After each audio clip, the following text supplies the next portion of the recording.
अस्सलामुअलैकुम स्टूडेंट, आज मैं आपको कोर्स कोड 8626 के यूनिट 6 का रिव्यू दूंगी।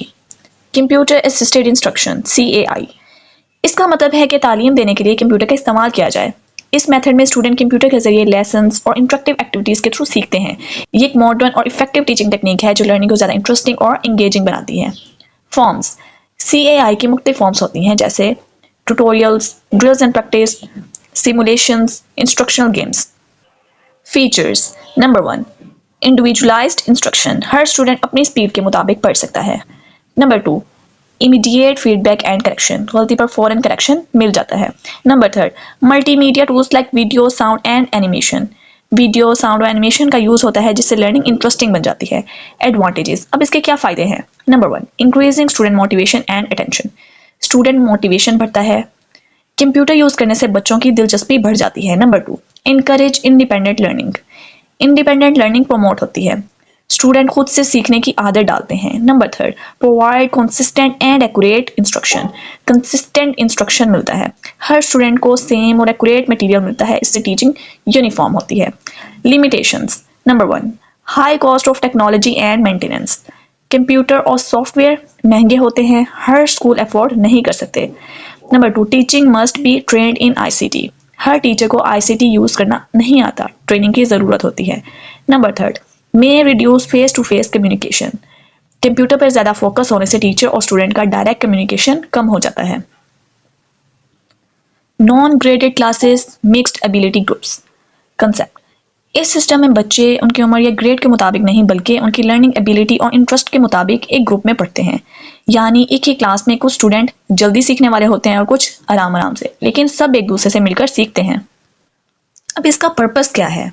कोऑपरेशन और म्यूचुअल रिस्पेक्ट को बढ़ाना, स्टूडेंट को एक दूसरे से सीखने का मौका देना, हर स्टूडेंट की इंडिविजुअल लर्निंग स्पीड और स्टाइल का ख्याल रखना, ये इसका मकसद है। Teachers role. Number 1, facilitator and guide, teacher एक फैसिलिटेटर और गाइड होता है, सिर्फ लेक्चर देने वाला नहीं होता, हर स्टूडेंट के लेवल के मुताबिक फ्लेक्सिबल लेसन्स और एक्टिविटीज डिजाइन करता है, स्टूडेंट को मिलकर काम करने और एक दूसरे की मदद करने पर मोटिवेट करता है। Advantages. Number 1, promote social development and teamwork, student teamwork और कोऑपरेशन सीखते हैं। Number 2, encourage self based learning, हर स्टूडेंट अपनी स्पीड के मुताबिक सीख सकता है, किसी पर कंपटीशन का अननेसेसरी प्रेशर नहीं होता। Number 3, build a caring classroom environment, बच्चे एक दूसरे की मदद करते हैं जिससे एक पॉजिटिव और फ्रेंडली एटमॉस्फेयर बनता है। चैलेंजेस। नंबर 1, क्लास मैनेज करना मुश्किल होता है। Number 2, require strong classroom management skill, strong management skill जरूरी हैं। Formal and non formal education, formal and non formal education दोनों तालीम के ऐसे सिस्टम है जो सोसाइटी में लोगों को सीखने का मौका देते हैं, लेकिन दोनों का तरीका और मकसद थोड़ा मुख्तलिफ होता है। नंबर 1, फॉर्मल एजुकेशन, ये वो तालीम है जो स्कूल, कॉलेज और यूनिवर्सिटी में दी जाती है, इसका एक फिक्स्ड करिकुलम, रेगुलर स्केड्यूल और एग्जाम सिस्टम होता है, स्टूडेंट एक स्पेसिफिक ग्रेड या लेवल कंप्लीट करते हैं और सर्टिफिकेट या डिग्री हासिल करते हैं, इसका मकसद बहुत ऑर्गेनाइज्ड और स्ट्रक्चर्ड होता है। नॉन फॉर्मल एजुकेशन, ये फॉर्मल एजुकेशन के अलावा होती है जहाँ टाइम और करिकुलम फ्लेक्सिबल होता है, इसका मकसद होता है उन लोगों को तालीम पहुंचाना जो स्कूल नहीं जा सकते। Adult literacy program, vocational training और कम्युनिटी एजुकेशन इसके एग्जांपल्स हैं। ये अक्सर NGOs, कम्युनिटी सेंटर या प्राइवेट ऑर्गेनाइजेशंस के जरिए चलाई जाती है। गोल, फॉर्मल और नॉन फॉर्मल एजुकेशन दोनों का कॉमन गोल है सोसाइटी के हर फर्द तक तालीम पहुंचाना, दोनों एक दूसरे को कॉम्प्लीमेंट करते हैं। फॉर्मल एजुकेशन एकेडमिक नॉलेज देती है जबकि नॉन फॉर्मल एजुकेशन लोगों को स्किल्स और प्रैक्टिस लर्निंग सिखाकर उनकी ज़िंदगी बेहतर बनाती है। डिस्टेंस एजुकेशन, डिस्टेंस एजुकेशन वो तालीम है जहाँ टीचर और लर्नर फिजिकली दूर होते हैं लेकिन उनके दरमियान कम्युनिकेशन मॉडर्न टूल्स के ज़रिए होती है। इस सिस्टम का मकसद है कि वो लोग जो स्कूल या कॉलेजेस नहीं जा सकते वो भी तालीम हासिल कर सकें। For example Allama Iqbal open university. Next है कंपोनेंट्स। अब इसके जो कंपोनेंट्स हैं, number 1, printed study material, student को घर पर कोर्स बुक, गाइड और असाइनमेंट्स पोस्ट के जरिए मिलते हैं। Number 2, radio, TV lessons, online lectures, video conferencing.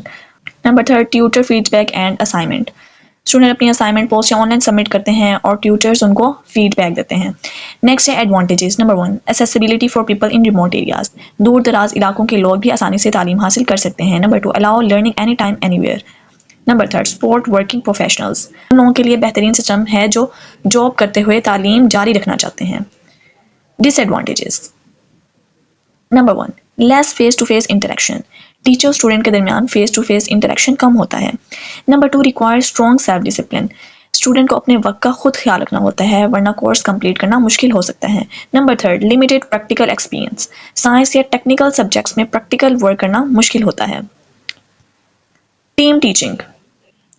Team teaching का मतलब है कि 2 या उससे ज़्यादा टीचर्स एक साथ मिलकर प्लानिंग, टीचिंग और असेसमेंट का काम करते हैं। Objectives. Number 1, utilize teacher strength and expertise. हर टीचर अपनी फील्ड या स्किल के मुताबिक स्टूडेंट को पढ़ा सकता है। Number 2, provide variety in teaching style. Different teachers का अलग अलग स्टाइल से स्टूडेंट का इंटरेस्ट बढ़ता है। Number 3, improve teacher collaboration. Teachers मिलकर प्लानिंग करते हैं जिससे प्रोफेशनल अंडरस्टैंडिंग और टीम वर्क डिवेलप होता है। नेक्स्ट है advantages. Number 1, enhance teaching quality. जब 2 या ज़्यादा टीचर मिलकर पढ़ाते हैं तो क्लास का लर्निंग एक्सपीरियंस मज़ीद बेहतर होता है। Number 2, reduce teacher overload. Teacher overload कम होता है। Number 3, encourage professional growth. Teacher एक दूसरे से सीखते हैं और नए टीचिंग आइडियाज़ अडॉप्ट करते हैं। नेक्स्ट है limitations. Number 1, require team work and coordination. Team work और कोऑर्डिनेशन ज़रूरी है। अगर टीचर्स के दरमियान प्रॉपर कम्युनिकेशन ना हो तो कन्फ्यूजन और मिसमैनेजमेंट हो सकती है। Number 2, possible conflicts between teachers. Teaching approach या ओपिनियन में फ़र्क होने की वजह से टीचर्स के दरमियान डिसएग्रीमेंट्स हो सकती हैं। Discussion method. डिस्कशन मेथड का मतलब है कि स्टूडेंट और टीचर दोनों मिलकर किसी टॉपिक पर गुफ्तगू करते हैं। इस प्रोसेस में स्टूडेंट अपने आइडियाज़ और ओपिनियन का इजहार करते हैं और एक दूसरे के व्यू पॉइंट से सीखते हैं। नेक्स्ट है purpose. Develop critical thinking, communication and problem solving skill. इसका मकसद यह है कि स्टूडेंट अपने ख्यालात को लॉजिक के साथ पेश करना सीखते हैं। जब डिफरेंट व्यूज़ डिस्कस होते हैं तो स्टूडेंट नए सॉल्यूशन सोचने की कोशिश करते हैं। टाइप्स। Whole class discussion. पूरी क्लास मिलकर एक साथ डिस्कस करती है। Number 2, small group discussion. Student छोटे ग्रुप्स में डिवाइड होते हैं और हर ग्रुप एक सब टॉपिक पर बहस करता है। Number 3, panel. कुछ स्टूडेंट एक्सपर्ट के तौर पर अपनी राय पेश करते हैं जबकि बाकी स्टूडेंट सवालात करते हैं। नेक्स्ट है टीचर्स रोल। अब इसमें टीचर का क्या किरदार है? अब इसमें टीचर का रोल ये है कि वो डिस्कशन को कंट्रोल और डायरेक्शन दे, हर स्टूडेंट को पार्टिसिपेट करने का मौका दे और डिस्कशन को आखिर में मेन पॉइंट और कंक्लूजन को समराइज करे। नेक्स्ट है एडवांटेजेस। अब इसके क्या एडवांटेजेस हैं? Build confidence and reasoning skills. Student अपने ख्यालात एक्सप्रेस करने में बेहतर होते हैं। स्टूडेंट सीखते हैं कि अपनी बात को दलील के साथ कैसे समझाया जाए। नेक्स्ट है इनकरेज पार्टिसिपेशन। हर स्टूडेंट को अपनी सोच शेयर करने का मौका मिलता है। नेक्स्ट है limitation. Time consuming and need discipline class. Her student को बोलने का मौका देने में ज़्यादा वक्त लगता है। नेक्स्ट है लेक्चर मेथड। लेक्चर मेथड सबसे पुराना और ट्रेडिशनल टीचिंग मेथड है जहाँ टीचर खुद बोलकर स्टूडेंट को इन्फॉर्मेशन देता है। इसमें टीचर सेंटर ऑफ फोकस होता है और स्टूडेंट ज़्यादातर लिसनर्स होते हैं। यूज़। ये मेथड लार्ज क्लासेस और थ्योरेटिकल सब्जेक्ट्स के लिए सबसे ज़्यादा मुनासिब समझा जाता है। To make effective. अब इसको इफेक्टिव बनाने का तरीका क्या है?